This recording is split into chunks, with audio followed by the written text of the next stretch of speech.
มาส่งว่าพี่น้องค่ะก็ทั้งเสียงค่ะเนาะเพียนดิกไตในออนไลน์ใน YouTube นะคะเนาะในตอนนี้ก็เฮาเดี๋ยวรายละเอียดในก็เป็นเกี่ยวกับรอยตอน38นะคะเนาะเอาค่ะเฮาเดี๋ยวได้เห็นเกี่ยวกับรอยลองสั่งนะครับมาด้วยกันเนาะวันมื้อนี้ค่ะ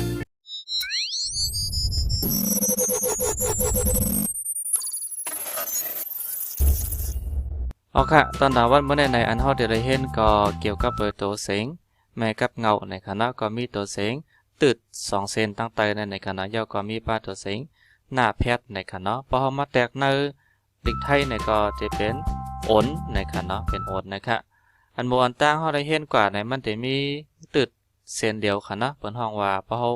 ป้องในเฮาได้ป้องว่าตืดในคณะกวยการในมันเป็น2เซนก็เฮาฮ้องว่าตืด2ให้ในคณะพอมีเซนเดียวก็ฮ้องว่าตืดพอมี2เซนในห้องว่าตืด2ในคณะลอกลายการป้องค่ะเอาค่ะกำในก็เข้ามาด้วยตอนดัดลอกลายการป้องมันในคณะอ่อนตั้งเปิ้นในก็อันใส่ป้าโตต้นเสียงมันคณะก็มีโตเสียงเป่าในคณะอันในกะเสียงเป่าในก็ตืด2หน้าแพทย์โอนในคณะก็เป็นโอนนะคะ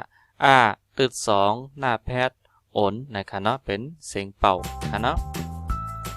เอาค่ะมาเสียงที่2ใส่ป้าโตต้นเสียงมันในก็เป็นตัวเสียงยักษ์ในคณะก็ตืด2หน้าแพทย์ยักษ์อ่นนะคะเนาะตืด2หน้าแพทย์ยักษ์อ่นนะคะเอาค่ะมาแทงตัวที่3ในก็เป็นตืด2หน้าแพทย์ยักษ์จำนะคะเนาะเป็นตัวเสียงยักษ์จำค่ะเนาะก็เป็นยักษ์จำอ่นนะคะตืด2หน้าแพทย์ยักษ์จำอ่นนะครับเอาค่ะมาตีตัวที่4นี่ก็เป็นตัวเสียงจำนานะครับเนาะจำนาตัวนี้ก็เป็นตืด2หน้าแพทย์จำนาก็เป็นโอนนะครับตืด2หน้าแพทย์จำนาโอนเอาค่ะมาตีเสียงตัวที่5ค่ะเนาะก็เป็นตัวเสียงจำเตอนะครับเนาะจำเตอมันมีตีเสียงตัวจำเองนะครับเนาะจำเตอให้นะคะก็ตืด2หน้าแพทย์จำเตออ้นนะครับเนาะตืด2หน้าแพทย์จำเตออ้นเอาค่ะมาตีเสียงสุดท้ายในก็เป็นตัวเสียงยักษ์ขึ้นนะครับเนาะก็เป็นตืด2หน้าแพทย์ยักษ์ขึ้นอ้นนะครับเนาะก็เป็นตืด2หน้าแพทย์ยักษ์ขึ้น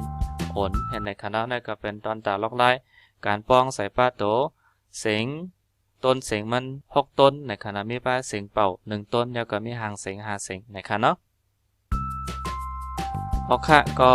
เข้าสู่ในตอนพึกหลูค่ะเนาะ38ในคณะเอาค่ะเมื่อวันตั้งเฮาเลยพึกป้องกว่ายาวค่ะเนาะกันไปเฮามาด้วยตอนสอนในตอนที่38นะคะเอาค่ะข้อที่1เนี่ยก็เป็นตืด2หน้าแพทย์โกนมาตืด2หน้าแพทย์หมนยักษ์มนอ่านว่าโกนมนนะคะเนาะก็มีที่ปองว่าโกนตัวในปองว่ากางเกงนะคะเนาะมนตัวนี้ก็มันเป็นสีนะคะเนาะสีมนสีเทานะคะเนาะก็มีที่ปองว่ากางเกงสีเทานะคะเนาะสีมนก็อะไรคะเนาะก็เป็นกางเกงสีเทานะคะเนาะโกนตัวนี้ก็ปองว่ากางเกงมนนั่นก็เป็นสีมนสีเทานะคะเนาะเอาค่ะข้อที่2ก็เป็นตืด2หน้าแพทย์ยักษ์จำตนตืด2หน้าแพทย์จำเตอง่นอ่านว่าตนง่นนะคะเนาะตนง่นตัวไหนมีที่ป่องว่าจังหือไหนให้ปล่อยพี่น้องค่ะจำตายเข้ามาจำตักเข้ามาตัวค่ะเนาะพอปันตั้งหันถึงมากค่ะเนาะว่าตนง่นไหนมันมีที่ป่องในลึกไทยว่าจังหือไหนค่ะเนาะตืด2หน้าแพทย์จำนาก้นตืด2หน้าแพทย์สนนะคะเนาะตืด2หน้าแพทย์จำนาก้นตืด2หน้าแพทย์สนก้นสนก็มีที่ปองว่าคนสวนนะคะนะคนสวนก็ปองว่าเป็นก้นเฮ็ดไห้เฮ็ดสวนนั่นค่ะนะเป็นก้นอันที่เปิดให้ไปสนให้ในก็ไรค่ะเนาะข้อที่4ค่ะว่าตืด2หน้าแพทย์จำเตอว่น ถ้าตึดสองหน้าแพทย์ยักจำทน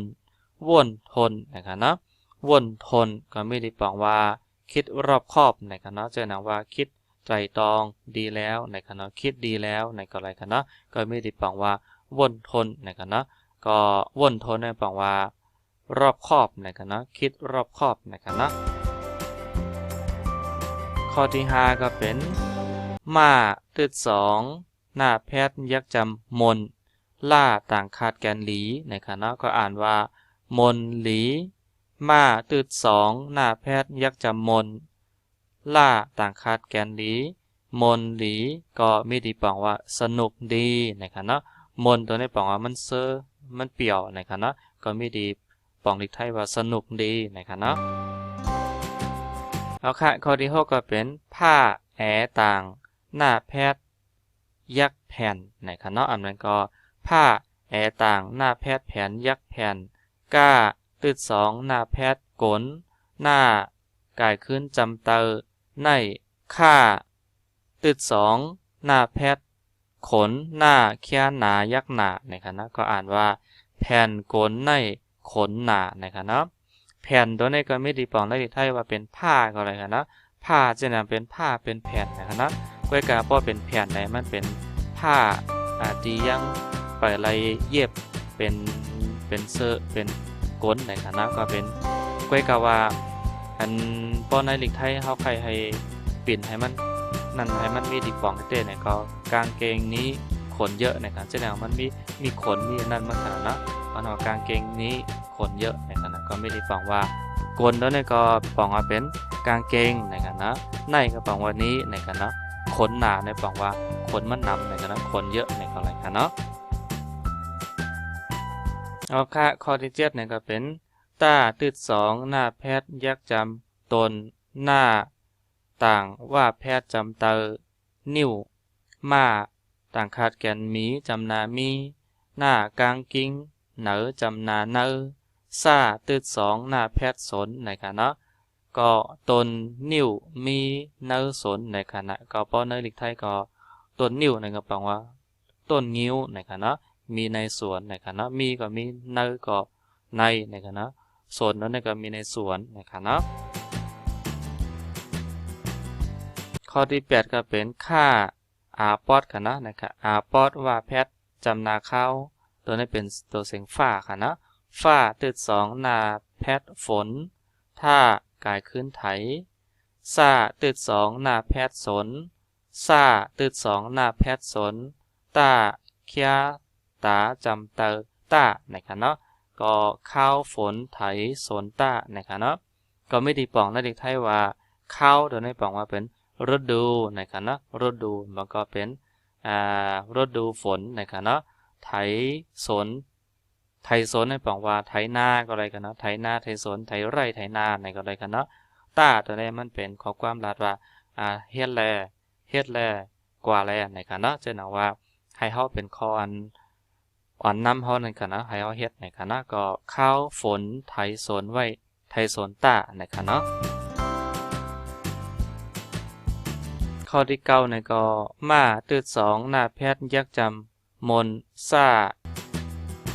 ตึดสองซ่าตึดสองต่างค่ะเนาะว่าแพทย์จำนาเซอจ้ากางกิ้งเจอแอใส่ต้าแต่จำเตอแต่ค่ะเนาะในก็อ่านว่าบนกันค่ะเนาะแต่ในค่ะเนาะ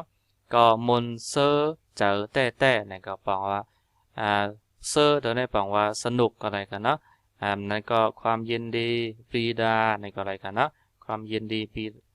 รีดาตัวนี้กันนะก็กล่าวว่าแต่มนเซอร์ตัวนี้เขาใครลัดถึงว่าสนุกจริงๆในก็อะไรกันเนาะมนเซอร์เจอแต่ในก็เปี่ยวแต่นั่นกันนะเนาะค่ะข้อที่10ก็เป็นมาหน้าแพทย์จำนามันกันเนาะมาหน้าแพทย์จำนามันมาแพทย์ยักษ์นะครับเนาะตึดสองต่างว่าแพทย์จำเตอเฮอมาแพทย์ยักษ์ตึดสองหน้าแพทย์ยักษ์จำอนนะครับเนาะก็อ่านว่ามันเฮออนนะครับเนาะก็มีที่ปองว่า มันอ่ำเฮ่อค่ะเนาะมันตัวนี้ก็ปองมีที่ปองว่ามันนะคะเนาะอ่ำเฮ่อตัวนี้ปองว่าไม่เหนื่อยค่ะเนาะไม่เหนื่อยก็กล่าวว่าอ่ำอนตัวนี้ก็มันจะมีที่ปองเต้ๆในเด็กไทยเนี่ยก็แสดงว่ามันไม่เหนื่อยไม่ล้านะคะเนาะก็มันไม่เหนื่อยล้านะคะเนาะล้าตัวนี้ปองว่ามันอ่อนมันอ่อนนั่นค่ะเนาะมันมีเอ็นมีแห้งเนี่ยก็ไม่เหนื่อยล้านะคะเนาะก็อันนี้ก็เป็นตอนตาข้อที่10นะคะเนาะเอาค่ะมาพึกอ่านค่ะเนาะก็เป็นกลมนตนง่นกลสนว่นทนมนหลีแผ่นกลในขนหนาตนนิ้วมีเนื้อสนข้าวฝนไถสนต้ามนเซอเจอแต่มันอ่ำเฮ่ออ่ำอนนะคะเนาะนี่ก็เป็นตอนสอนในตอนที่38นะคะเนาะอันเฮาได้เห็นค่ะอ๋อค่ะสังเจอมีพอดีนี่ก็กดติดตามกดแชร์กันค่ะเนาะอ๋อค่ะขอบใจไม่สูงค่ะ